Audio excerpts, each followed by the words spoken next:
होली में रंगवा लो हऊ अरे दोनों कबूतर होली में अइलू साली जीजा के गाँव में हो जीजा के गाँव में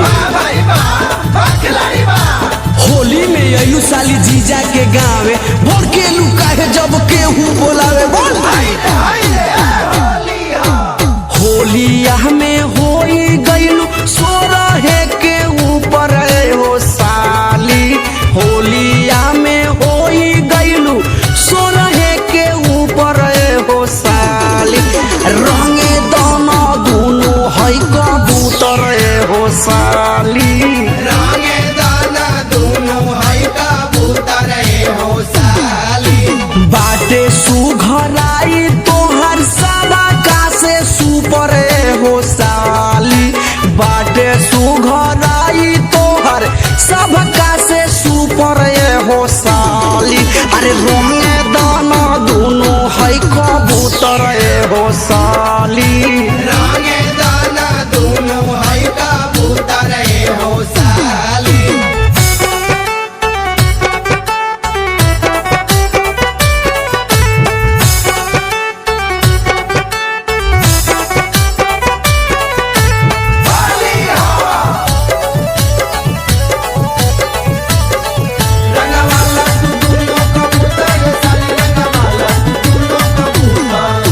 भइलू सयान अब तो काहेला जालू काहेला जालू हो काहेला जालू मोट पिचुकारी देखी काहे डरालू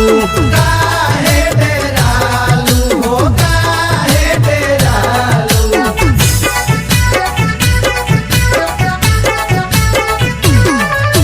भइलू सयान अब तो काहेला जालू मोट पिचुकारी देखी काहे डरालू बीपी हमार बढ़ल जाता देखी के चबूतर हो साली बीपी हमार बढ़ल जाता देख के चबूतर हो साली अरे रंगे दाना दोनों है कबूतर हो साली